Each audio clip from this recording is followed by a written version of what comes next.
Good morning everyone, কেমন আছো তোমরা সবাই? আশা করি তোমরা সবাই যে যেখান থেকে আমার এই ভিডিওটি দেখছো তোমরা সবাই খুব ভালো আছো, সুস্থ আছো। আমরাও কিন্তু বেশ ভালো আছি।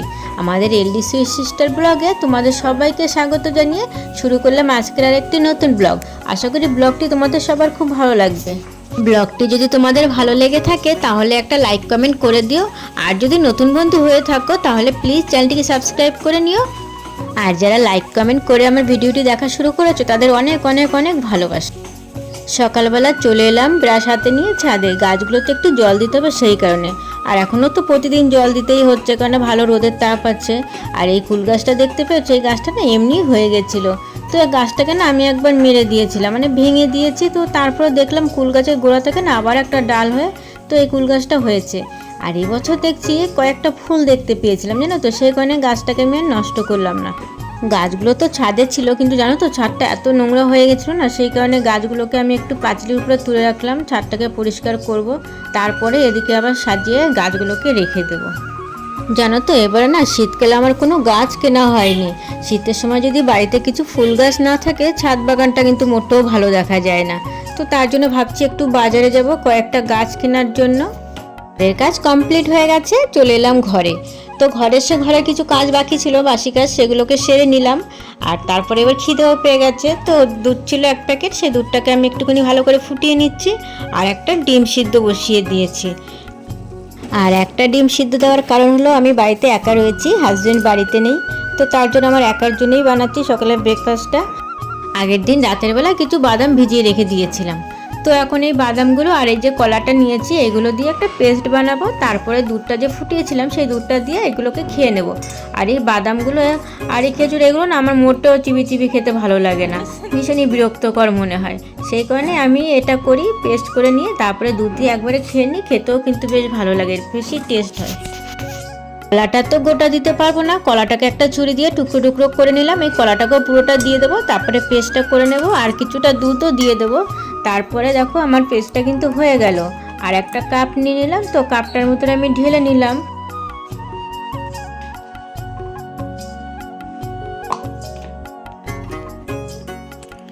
দেখো এখন প্রায় 10টা বাজে, 10 মিনিট বাকি, তার একটুখানি বেশি আছে। তো আমার হয়ে গেছে, ডিম সিদ্ধটা করেও নিয়ে চলে এসেছি ছাড়িয়ে। আর দেখো পুরো স্মুদি টাইপের হয়েছে কিন্তু। তো এটা খেলে না পেটটা অনেকটা টাইম ভরা থাকে। আর সকালবেলা না আমি কিছু না খেয়ে থাকতে পারি না, আমাকে কিছু খেতেই হয়, প্রচণ্ড আমার কিন্তু খিদে পেয়ে যায়। আর কিন্তু সকালবেলা কিছু না খেয়ে থাকাটাও কিন্তু স্বাস্থ্যকর মোটেও না, কিছু খাওয়াই উচিত, কেননা সারাটা রাত আমরা প্রায় না খেয়েই থাকি। তো তারপরে সকালবেলা ওঠার পরে আধ ঘন্টার মধ্যে কিছু খেয়ে নেওয়া উচিত আমাদের শরীরের জন্য। আর জানো তো যেহেতু বাড়িতে একা আছি, কাজ বাজে কিন্তু একটু কুড়েমিও করছি, মানে যতটা না করে পারা যায় ঠিক ততটা, সেই রকমই। তো এটা আমার খাওয়া হয়ে গেছে। তারপরে চলে এলাম দুপুরের মেনুতে। রান্না কিন্তু আর কিছু করিনি, এখন কটা ভাত করব।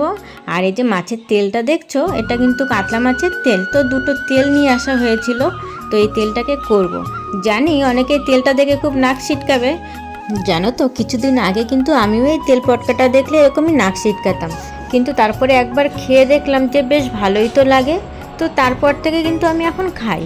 আর এই সবজিটা দেখছো ফুলকপি আর বেগুন, এই সবজিটা দিয়েই কিন্তু করব। বেগুনটা পুরো দিয়ে দেবো, কিন্তু ফুলকপিটা কিন্তু পুরো দেবো না, ফুলকপিটা পুরো দিলে একটু বেশি হয়ে যাবে, হাফের একটুখানি বেশি দেবো। ফুলকপিটা আর বেগুনটা কিন্তু ছোট ছোট করে আমি কেটে নিয়েছি দেখো। আর বেগুনটা না আমি কাটার পরে কিছুটা সময় জলে ভিজিয়ে রেখেছিলাম, তাহলে না বেগুন থেকে একটা কালো কসকস থাকে সেটা বেরিয়ে যায়। ফুলকপিটাকেও আমি ভিজিয়ে রেখেছিলাম, যেখানে অনেকটা সার দেওয়া থাকে, তো ভাপিয়ে ঠিক নিইনি, কিন্তু অনেকটা টাইম আমি জলে ভিজিয়ে রেখেছিলাম কেটে। তো তারপরে সেগুলোকে ধুয়ে আমি তুলে রেখে নিলাম। এবারে তেল পটকাটা করব, তার জন্য কিছুটা পেঁয়াজ আর রসুন নিয়েছিলাম, আদাটা আমি দিইনি। দেখো আমি এখানে 4টে পেঁয়াজ নিয়েছিলাম আর 2টো রসুন নিয়েছিলাম, কিন্তু 2টো রসুন এখানে লাগবে না, আমার একটা রসুনেই হয়ে যাবে। তো তারপরে পেঁয়াজগুলোকে ছাড়িয়ে নিয়ে একটু কুচি নিলাম, আর কিছু কাঁচা লঙ্কা চিড়ে নিয়েছি, বেটে দেওয়ার কোনো প্রয়োজন নেই। তারপরে কড়াইতে গরম মশলা একটুখানি ফোড়ন দিয়ে নিয়ে তারপরে পেঁয়াজটা বসিয়ে একটুখানি হালকা করে ভেজে নেব, মোটামুটি একটু ভেজে নেব পেঁয়াজটা ভাজা যখন হয়ে যাবে তারপরে মাছের যে তেল পটকাটা ছিল সেই তেল পটকাটা কিন্তু আমি একটু দিয়ে ভাজবো। আর তেল পটকাটা না একটু কেটে নিয়েছিলাম, তাহলে কিন্তু প্রচণ্ড ফাটবে, গায়ে তেল ছিটে আসতে পারে, সেই কারণে তেল পটকাটাকে একটুখানি কেটে ছোট ছোট করে টুকরো করে নিতে হবে। আর রসুনটাকে এর মধ্যে আমি ছাড়িয়ে নিয়েছিলাম। রসুনটা আমি এখনই দেবো না, কিছুক্ষণ পরে দেবো। তেল পটকাটা যখন অর্ধেকের মতো ভাজা হয়ে যাবে তারপরে আমি রসুনটা দেবো। তবে না রসুনের স্মেলটা বেশ অনেকটা সময় থাকবে, ভালো লাগে কিন্তু রসুনের স্মেলটা আসলে। কাঁচা কিন্তু থাকবে না, পুরো ভাজাই কিন্তু হয়ে যাবে রসুনটাও। আর এই তেল পটকাটা দেখো আমি দিয়ে দিয়েছি, কিন্তু পেঁয়াজটা যেহেতু ভাজা হয়ে গেছে তারপরে তেল পটকাটা দিলাম। এটাকে কিন্তু আমি মোটামুটি খুব সুন্দর করেই ভেজে নেব। সবজিটা এখনও দেবো পরে, কিন্তু এটা আরও ভালো করে ভাজবো, তারপরে আমি সবজিটা দেবো। একজন দিদিভাই আছে, তার নাম নাজিফা। তো দিদিভাই নাকি আমার ভিডিও খুব ভালো লাগে, তো শুনেও আমার খুব ভালো লাগলো যে নাজিফা দিদিভাই আমার ভিডিও পছন্দ করেছো। তো নাজিফা দিদিভাই তোমাকে অনেক অনেক অনেক ভালোবাসা। তোমার পরিবারের সবাই তোমরা সবাই খুব ভালো থেকো, সুস্থ থেকো।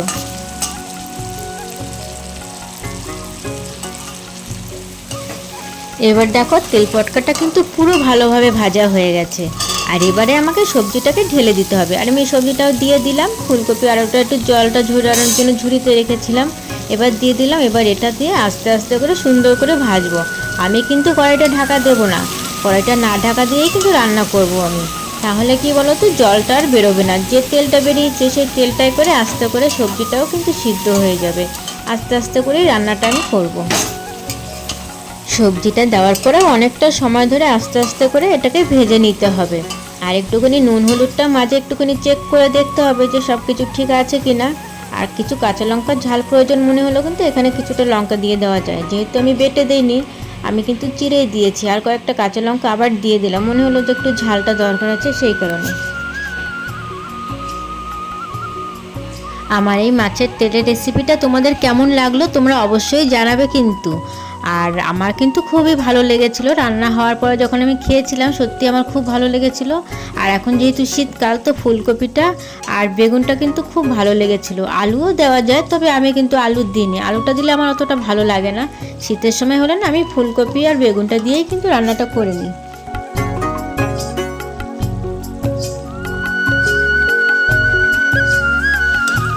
ডাল কত, অরহর ডাল, আমি মুসুরির ডাল খাবো না। আর এখন শীতকাল না, অরহর ডাল।